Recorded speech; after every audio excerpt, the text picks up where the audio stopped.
Hello, my name is Vicki Molta, and this is You and Your Mental Wellness for February 2016. And tonight I have a guest on, Judy Murray, who is involved with the Hearing Voices Network, which she's going to talk about, as well as founder of the Dignity and Advocacy Network.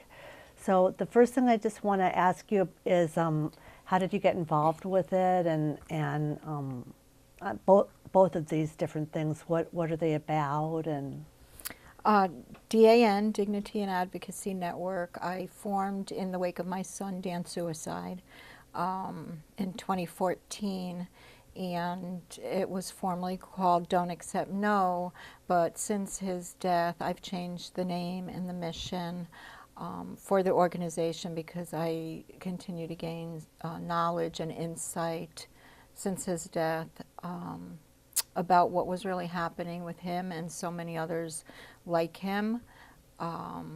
So a lot has changed to the organization. so before, it seemed the only alternatives for people who had mental health issues or heard voices was just to go to the hospital and be pumped up with medication, Right. and that didn't work for him, right? No, it doesn't work for many people. I, saw my son suffering like any parent, and I put my faith in the mental health system, and he had been in and out of it almost his whole life. And he was never heard. Even the therapy, first they try to suppress your emotions with medication, which I don't think belongs. Pharmaceuticals do not belong in the mental health system. It's about your mind. It's not a physical illness. And through his life, with all the different diagnoses from ADHD, which was a misdiagnosis when he was younger, they continued to try to give him medication, and I went along with it, not knowing any different. This just suppressed any emotional pain he was having, and that's not the answer. So he was like a zombie, pretty much. He just wasn't. walking No, around. he wasn't really like that. But in his own head, he was. He didn't appear to others that way. But he would say all the time, "I don't want to take my meds. It numbs my mind," and it took away his personality. It took him away, even though he looked okay on the outside. They feel it in their mind that there's a change, and it's not the answer, especially when they're not allowed to express their emotions. So, so Dan, you named it after your son Dan, and after you realized that the "Don't Accept No" wording wasn't working anymore, after he passed away, you changed it to the Dignity and Advocacy Network. Yeah, the whole organization was formed after he passed. It was originally DAN, Don't Accept No. I was, going after the hospital and everybody that treated him because they didn't allow me to be his voice, and forced him into the hospital and so on because he was an adult. And I realized I really had no right to do that, and that when he did end up in the hospital, that's when he took his life, 2 weeks after he got out, because he realized that there was no, but he had spent his life in and out of the system, and when he spent 10 days in the hospital, he truly realized there was nobody there that would hear him and believe in him and connect with him. Right. Well, I know many people who've been hospitalized and in psychiatric wards and hospitals, and it can be really traumatic. It's not a warm, loving place. It's scary and terrifying to be in a place like that. Absolutely. And to see people who are really, some of them act in ways that people don't understand, and there's a lot of suffering, and so there's got to be another way of treating. I think you're right. I think there has to be another way of, instead of pathologizing, mental illness and just sticking them in the hospital and shooting them up with medications that make them have bad side effects. And so you're right about that. Yeah, that's definitely not the answer. You know, the traditional mental health system looks at someone in mental pain or having strange experiences, unusual experiences such as voices, visions, different thoughts, and perceptions. And, you know, once they make up their mind that the source of their experience is an illness, they look at it as it's invalid, and they attempt to suppress it with medications. And that's not the answer, because nobody's experience, it's an experience, it's not an illness, and nobody's experience should be viewed as being invalid. It is their personal experience, and I think that we really need to start paying attention to other people and realizing that just because we don't feel and experience the same thing doesn't mean that theirs is any less valid than what we go through. And don't you feel that people need to talk about it more and more, about things that the guest that I had on last month talked about how people don't talk about trauma, and she works at the PTSD center. And I think it's the same thing with hearing voices too. People don't talk about it, and they need to talk about it and not stigmatize it. Or yes, but even the mental health system is stigmatizing because they try to suppress it. So, you know, I believe that's where the stigmatism comes from the system itself. And you know, we're a psychophobic nation, and we're afraid of the psyche. So anything different from the mind puts fear into people, and that's what has to change. And I want to go back to the trauma of hospital, especially for people hearing voices. It's very traumatic. A lot of them are in spiritual opening, which is where the voices come from. It's unconscious material merging with consciousness, allowing for these experiences to happen, whether it's from spiritual practices or trauma in their life. And the psychic stimulation of the everyday world is very, it interferes. It's a transformation that's going on, and interferes with that. And it's very painful to them. So an environment of a hospital, psychiatric ward is the worst place for them to be when they're going through that. It's so stimulating and interrogating people. Right. And I kind of got ahead of myself, but we do run a group in the hospital on the psych unit for the inpatients. So the Dignity and Advocacy Network, what do you do? What is that? Do you give presentations, or? And I also want to hear about the Hearing Voices Network. I just want to know what the difference is between the two of them, or if they're both. Well, the Hearing Voice Network is international. It's a international network of support groups. And my organization, the mission is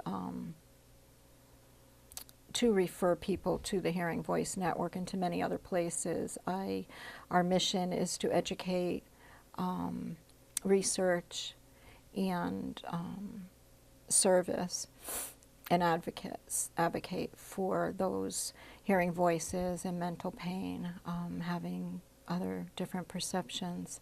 And I do present throughout the state at mental health facilities, psychiatric units in the hospital, state programs, schools, to educate. That's great. So, because I see here, it says here that pretty much what you said, it's the Hearing Voices Network is a 3-day training. If people want to get involved, Yes. if people want to get involved with this, and it's a support group, and people who hear voices share about they feel safe and they can share about their experiences of hearing voices and be Yes. validated and Yes, if you you can become a facilitator for Hearing Voice Network. Like I said, they're international. It originated in the Netherlands almost 30 years ago. It's been in the U.S. 10 years, in Connecticut almost 2 years. But there's already 17 groups, I think, in Connecticut, just in the state of Connecticut. So it's really taken off. And you can take the training and become a facilitator, preferably to have a voice hearer as a facilitator, because it is a support group for people to go that are having to share their experiences of voices and other unusual thoughts and perceptions. And they offer them social belonging and an acceptance environment, and it's based on mutual respect and self-help, understanding. It's a stark contrast from the hospital setting. and it probably helps them feel that they're not alone, you know, with their, Absolutely. that I they're think with other that's, people. yeah, the most important thing, the feeling of a connection with someone, and the mental health system doesn't offer that, the traditional mental health system. Right. Think of it as a disease and An illness, Right, that right. requires fixing. right, right. It makes me think of other things too about the way the mental health system tries to coerce people into kind of fitting into like a cookie cutter model of like what a normal person should be like. Right. And Well, we have a very narrow understanding of normal in our country, and we need to really expand it. And I think a lot of things would change, especially in the mental health system. right. So you were talking a little bit about what hearing voices are. Can you just elaborate a little bit more on that for people who don't know that much about how they originate and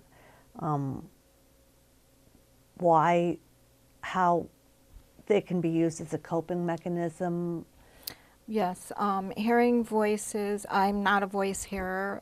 My son was, and you know, everything I talk about is in hindsight, and it's from since he's died that I've learned all of this and been surrounded by other voice hearers and the research and so on. And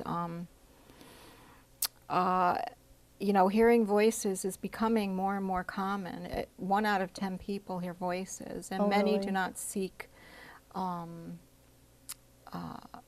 help from the mental health system, and they live with their voices. And it almost seems once they do seek help from the mental health system is when it starts going downhill, because their perception is an illness and they need to suppress it with medication. And you can learn to live with your voices, as many people have through the Hearing Voice Network or even on their own. It's needs to be validated that this is a real experience and it belongs to you. And the medical model for psychiatry tells you it's not real and to ignore it. So it's complete contrast. And once you form a relationship with the voices, you are able to realize that it is a coping mechanism, and these voices relate to either trauma in your life, even going back to childhood, can relate to as a response to moods and thoughts and feelings you may have. They could be metaphoric or literal, and there's always meaning behind them. So when you face them and take control of them and change your relationship, people are living healthy lives with their voices. They accept it. They accept it, and it's they part of actually them. grow from it, rather than taking their lives or being chronically ill, as the medical model. And also, it makes you think too about when the medical model tries to take away the voices. It's like taking away a piece of who you are, a piece of who the person is. And sometimes the voices can be a comfort, just like just like you were saying about a Right. coping mechanism. It's something they've lived with. Right. And with my son, and many others, the medication and trying to ignore them escalates the voices and makes them worse. And without an understanding that they are real and you're not crazy or ill, they escalate and they can't deal with them. But when they realize it's real and they have total control over it, and it's actually very helpful to them, and it is a part of them. And it is from an unconscious material merging with consciousness to be able to have these experiences.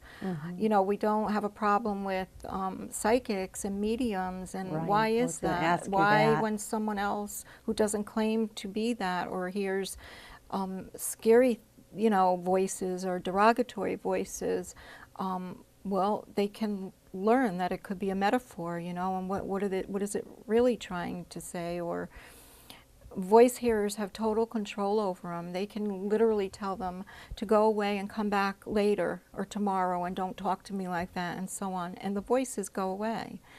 It's pretty amazing to hear how they deal with them. So it's like another level of consciousness in a way.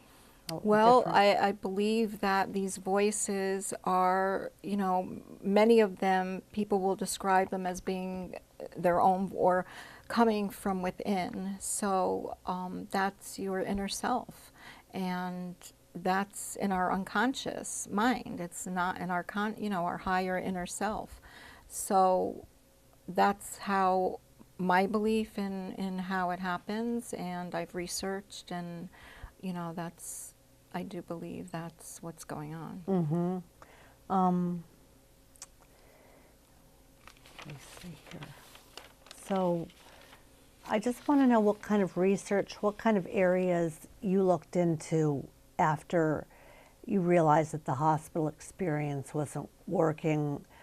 Where did you start? Where did you go, and where did you start on the journey to be able to find that that there are alternative, more accepting ways of dealing with the voices? Well, as I went through my grief, I was very angry at first, and I wanted to lash out at any of the doctors or the hospital, and everything seemed to just fall in place. I'm very spiritual, and I believe Dan. I can feel him guiding me, and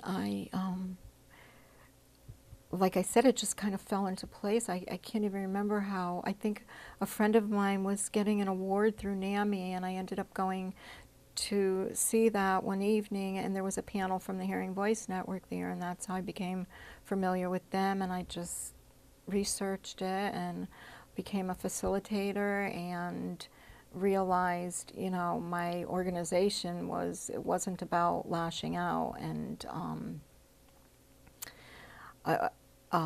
what I had originally started with, it was about change and about, you know, we need reform. We need things to turn around. Right, right.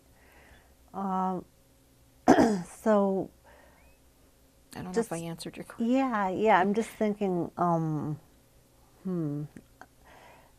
I think NAMI. There's some organizations that are more accepting of that. Is NAMI, National Alliance on Mental Illness, were they one of the first organizations that started the Hearing Voices Network? Hearing Voice Network? No. It just happened to be they had people there, a panel there talking from the Hearing So you Voice kind Network. of felt like almost that it was like a higher power that was leading you after Dan died. You almost felt. Did you feel that? I mean, up until this moment, I just constantly am having, you know, connections just fall into my lap, and I feel like I'm learning still every single day. So it's like a calling. It's like Dan's calling it you is. to take this path and take something very sad and tragic that happened in your life and turn it around and help other people. Right. He was not heard his whole life through the system. And Yeah, I think And now you're this his is, voice and you're his advocate. yes, And I do feel like that's my purpose now. Is, yeah, to be And- heard for others like him. There's too many out there that are suffering when they can be healing and growing. right, right. So do you think that in the future there's going to be more and more hearing voice networks that will be, you said it's worldwide, so you think it's going to keep expanding? It and is. It it's is. going to Yeah, transform? the trainers for the U.S. are from Mass Recovery Learning Center, and they're wonderful. And they travel the country and train constantly more and more facilitators. And it's spreading. You know, like I said, we run a group in the hospital.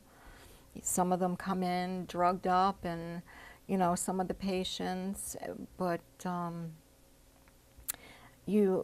actually see a glimmer of hope in their eyes, probably for the first time, when they feel that they're not ill, and this is real, and there's other people like them, and it's okay to talk about it. So it's catching. Right. It's slowly catching. So is your hope eventually to just really minimize hospitalization altogether and just have it maybe as just a very temporary place, or not have it at all? Or I mean, I think things just need to change in the hospital. Sometimes people need kind of a retreat is a better word, I like to say, than a psychiatric unit in the hospital. I think a lot of things need to change in the mental health system. It's just, today they say our thoughts can change our DNA. So if our thoughts are that powerful, why are we putting these drugs in ourselves to change the chemistry in our mind, when our thoughts can fix things? If they can fix something physical, cancer, if it can change the structure of your DNA, it's pretty powerful. And I think what we're doing to our mind with these drugs is barbaric. well, I have personal experience, so I know what it's like. I don't hear voices, but I've disclosed about myself in the past too, and there have been some medications that totally wipe you out, and they take away every aspect of, not every, but just person who you are, your own uniqueness, and Some. And then I hear people say, oh, I couldn't be without my medication. I have a friend who's diagnosed with OCD, and she says she could not be without her medication. But even with hearing voices, schizophrenia, psychosis, or any of these so-called illnesses, they put you on these medications, and you end up with a chronic illness instead of becoming well. right. So when there's a way to live with these experiences and grow from them, why would we continue to choose to have these people medicated and be Right. chronically ill? And then, I really think the mental health system is broken, and I think that they put you through, it's like a I forget, those ramps or whatever, those things, put you through, apply for disability, take this medication, go to this therapy, and they cookie cut ideas of what, and then, a lot of people just kind of give up. They're just labeled with this label, which is really destructive, and to their self-esteem too. Yeah. And then they think they stop working, and they don't. That's what happened to my son. He would say to me all the time, Mom, you just don't get it. I'm not ADHD, I'm not bipolar, I'm not crazy, I'm just different. You don't get it. And I knew in my heart he wasn't crazy, but near the end, he heard voices 24/7. He wasn't eating or sleeping, and it was just so difficult to watch him fall apart in front of my eyes, and I had to put my trust in someplace. And where else put it but the mental health system? Too Right. many people don't know any better, and that's why I'm doing what I do also, because I don't want anyone to go through that like we did. So, so if someone does first hear voices, or a loved one hears voices, what can be done initially? Like what is, because like you said, there's not a one size fits all. Like maybe like you said, some people take medication. They need to take medication. So are you saying that every, it's different for every person, or that? Well, I think before they put people on medications, how many people diagnosed with schizophrenia, psychosis, bipolar are not, it's not biological in nature, requiring medication. So it's like playing Russian roulette. You don't know what it's going to do to the chemistry in their mind, because if it's not biological, then it's just mixing up the chemicals in their mind, and you don't know what's going to happen to them. With my son, he was on the meds for 6 weeks, and in the hospital for 2 weeks when he started them, so maybe 4 or 5 weeks, and he became worse and worse. The voices became worse. Some of them are so, they can make it worse. Right. So, my thing is, rule out if it's a spiritual opening or it's not biological, and that's simply by sitting down and hearing someone, really hearing them, connecting with them so they're comfortable to open up to you. And then I would refer them to the Hearing Voice Network. Well, thank you, Judy.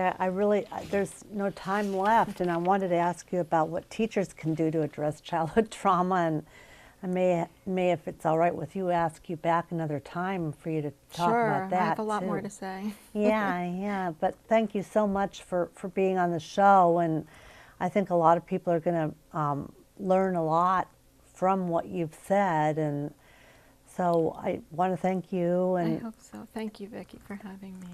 You're welcome, and I want to thank Jeff and for doing the camera work, and Abigail, and the people who are watching, and I'll be here next month. So thank you, and enjoy the spring weather. I just talk.